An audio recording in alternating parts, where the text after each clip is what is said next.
Is this a regime that is going to be thinking clearly? How big is the risk for things to get inflamed beyond what either side had intended? Well, the risk is always high. Don't forget that we've been squeezing Iran with economic sanctions for quite some time. They're quite desperate, actually. One of the interesting things about this incident is this. We have a tendency to perceive our enemies in particular as being monolithic. They're homogeneous. Their chains of command are inviolate. So decisions that are made in Tehran immediately get translated down to the field and are executed flawlessly. There may be something to the president's observation that it was a mistake. There is a gulf that's opened up between the mullahs on the one hand and the Revolutionary Guards on the other. Don't forget the Revolutionary Guards before have conducted operations deleterious to our and our allies' interests in the region.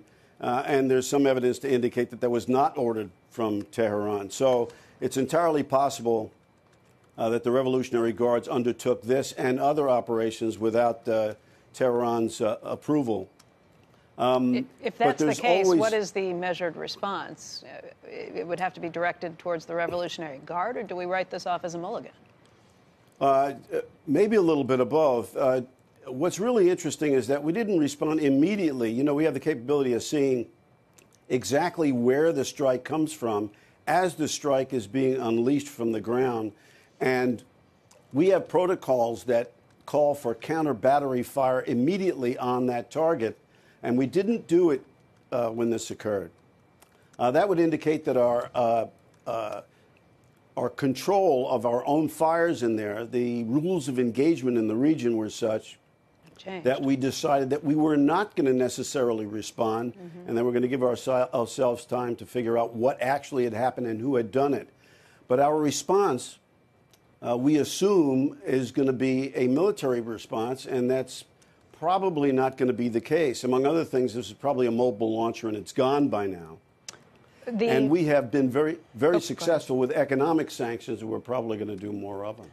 The back and forth where we say this was over open airspace, they say it was over their airspace. I mean, that's got to be pretty clear to prove. There are satellite pictures that would determine exactly where it is. Why is this a situation like we this? have the capability. We have the capability of sighting things to within 1 meter. There's no doubt in anybody's mind who pays attention to this, and people I've spoken to, that the drone never got within 21 miles of Iran. So this was over international waters, absolutely no doubt about it. So we should stop saying we say this and Iran says this. It happened over international waters.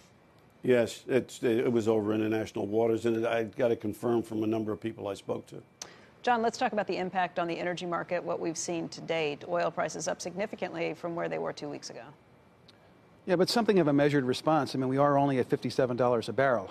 Again, I'll say, you know, we've spoken before about this sort of situations. Back in the day, this would have been a $100 plus a barrel affair, for sure. This is different because we're more measured, or this is different because you have more production coming from the United States? It's mostly that production from the United States that, again, provides this sort of firewall, if you will, of supply against these sort of tensions. An oversupplied market generally still, and slowing demand. But, you know, I will say that you got to give it to President Trump for being measured about this and calling off this attack. Because the way it was set up, the way it's being presented anyway that we're hearing, this would have constituted an escalation that would have invited, I think, even more from the Iranian side. And the colonel's, you know, right, I understand it as well, that the sort of Revolutionary Guard is given sort of objectives to carry out. It's not necessarily these orders that come directly from Tehran to them. They do that. They sort of freelance and pick these sort of targets, and so that's what we're going to have to still be on guard for here in terms of upsets to the oil market, plus whatever cyber capabilities that we're going to unleash on them. But you know, this is going to keep the security premium in oil prices inflated.